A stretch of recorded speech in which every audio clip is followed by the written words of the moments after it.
नमस्कार। आज हम लोग मिलकर भारतीय संविधान के उस हिस्से को समझने की कोशिश करेंगे जो हमारे राज्यों की सरकारों का पूरा ढांचा तय करता है। कह सकते हैं ये एक तरह का ब्लूप्रिंट है जो बताता है कि भाई एक राज्य को आखिर चलाया कैसे जाना चाहिए। तो सबसे पहला और सबसे जरूरी सवाल कि भाई एक भारतीय राज्य को असली में चलाता कौन है? क्या कोई एक इंसान है या फिर लोगों का कोई ग्रुप? मतलब असली पावर किसके हाथ में होती है? चलिए इसी सवाल का जवाब ढूंढते हैं। और मजे की बात यह है कि इसका जवाब हमें कहीं और नहीं बल्कि सीधा हमारे संविधान में ही मिलता है। संविधान के अनुच्छेद 152 से लेकर 212 तक आप कह सकते हैं राज्य को चलाने के लिए एक पूरी की पूरी यूजर मैनुअल दी गई है। तो ठीक है, चलिए इस पूरी मशीनरी के पहले और सबसे अहम पुर्जे से शुरू करते हैं, यानी राज्य के प्रमुख, गवर्नर या राज्यपाल। देखिए, संविधान का अनुच्छेद 154 कहता है कि राज्यपाल जो हैं वो राज्य के औपचारिक कार्यकारी प्रमुख होते हैं। इसका मतलब क्या हुआ? मतलब ये कि राज्य की सारी एग्जीक्यूटिव पावर, सारी कार्यकारी शक्ति उन्हीं के नाम पर होती है। पर यहां एक लेकिन है, असल में ये एक औपचारिक यानी सेरेमोनियल भूमिका ज्यादा है। अच्छा, अब राज्यपाल की भूमिका को देखें तो काफी दिलचस्प है। देखिए, उनकी नियुक्ति कौन करता है? राष्ट्रपति। और उनका कार्यकाल वो भी राष्ट्रपति की मर्जी पर ही निर्भर करता है। इसके अलावा उनके पास कुछ बहुत बड़ी शक्तियां भी हैं, जैसे कि किसी की सजा माफ करना या फिर विधानसभा का सत्र बुलाना या उसे भंग कर देना। तो सवाल ये उठता है कि अगर राज्यपाल सिर्फ एक औपचारिक प्रमुख हैं, तो फिर असली पावर मतलब रियल पावर किसके हाथ में है? और यहीं से कहानी में एंट्री होती है मुख्यमंत्री और उनकी मंत्रिपरिषद की। ये बात बहुत जरूरी है, इसे ध्यान से समझिए। अनुच्छेद 163 साफ साफ कहता है कि राज्यपाल को मुख्यमंत्री और उनकी मंत्रिपरिषद की सहायता और सलाह पर ही काम करना होता है। मतलब असली फैसले लेने का काम चुनी हुई सरकार का है, राज्यपाल का नहीं। राज्यपाल उनकी सलाह पर काम करते हैं। तो फिर कोई मुख्यमंत्री बनता कैसे है? इसकी प्रक्रिया क्या है? ये पूरी तरह से एक डेमोक्रेटिक प्रोसेस है। सबसे पहले राज्य में विधानसभा के चुनाव होते हैं। फिर जिस भी पार्टी या गठबंधन को बहुमत मिलता है, यानी सबसे ज्यादा सीटें मिलती हैं, राज्यपाल उसी के नेता को मुख्यमंत्री नियुक्त कर देते हैं। ये सब होता है अनुच्छेद 164 के तहत। यहां पर जवाबदेही की एक चेन बनती है, एक पूरी श्रृंखला। देखिए, राज्यपाल किसके प्रति जवाबदेह हैं? राष्ट्रपति के प्रति। लेकिन मुख्यमंत्री और उनके मंत्री, उन्हें नियुक्त तो राज्यपाल करते हैं, पर वो जवाबदेह होते हैं सीधे विधानसभा के प्रति। और विधानसभा मतलब जनता के चुने हुए प्रतिनिधि।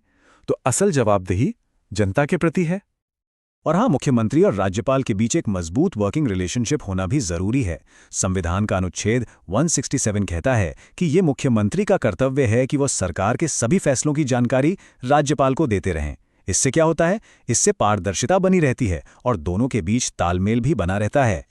तो हमने एग्जीक्यूटिव यानी कार्यपालिका की बात तो कर ली। अब चलते हैं सरकार के दूसरे सबसे जरूरी हिस्से पर, यानी लेजिस्लेचर या विधानमंडल। ये वो जगह है जहां राज्य के लिए कानून बनाए जाते हैं। अब देखिए, हमारे देश में राज्यों के विधानमंडल में या तो एक सदन होता है या फिर दो। जहां एक है वहां सिर्फ विधानसभा है। ये सभी राज्यों में है और इसके सदस्य सीधे जनता वोट देकर चुनती है। लेकिन कुछ राज्यों में एक और सदन होता है जिसे विधान परिषद कहते हैं। इसके सदस्य सीधे नहीं बल्कि अप्रत्यक्ष रूप से चुने जाते हैं। और एक बड़ा फर्क यह है कि विधानसभा तो भंग हो सकती है, लेकिन विधान परिषद एक परमानेंट बॉडी है, वो कभी भंग नहीं होती। और जहां तक विधानसभा के कार्यकाल की बात है, तो अनुच्छेद 172 के मुताबिक ये आमतौर पर 5 साल का होता है। हाँ, अगर इसे वक्त से पहले भंग न कर दिया जाए तो ठीक है, अब हमें ये तो पता चल गया कि कौन कौन है, गवर्नर, सीएम, मंत्री, विधायक। अब सवाल ये है कि ये सब मिलकर काम कैसे करते हैं?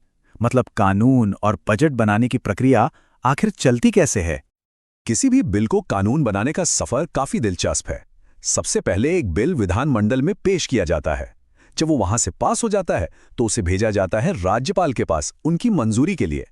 और जैसे ही गवर्नर साहब उस पर अपनी सहमति दे देते हैं, वो बिल एक एक्ट यानी कानून बन जाता है। कानून के अलावा एक और बहुत जरूरी चीज है, वो है बजट। संविधान के अनुच्छेद 202 के हिसाब से सरकार को हर साल विधानमंडल के सामने एक वार्षिक वित्तीय विवरण पेश करना होता है। आसान भाषा में कहें तो यही हमारा बजट है। इसमें पूरे साल के अंदाजन खर्च और आमदनी का पूरा हिसाब किताब होता है।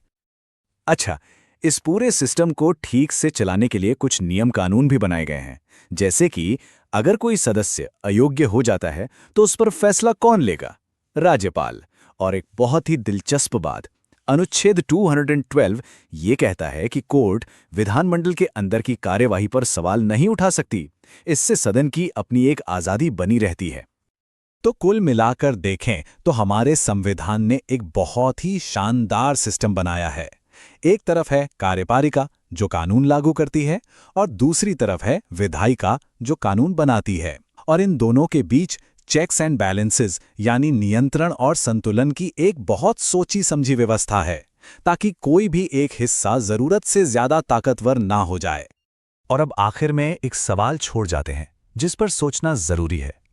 किसी भी लोकतांत्रिक राज्य को सही ढंग से चलाने के लिए कानून बनाने वालों और उसे लागू करने वालों के बीच शक्ति का ये जो संतुलन है, ये आखिर कितना जरूरी है? जरा सोचिए इसके बारे में।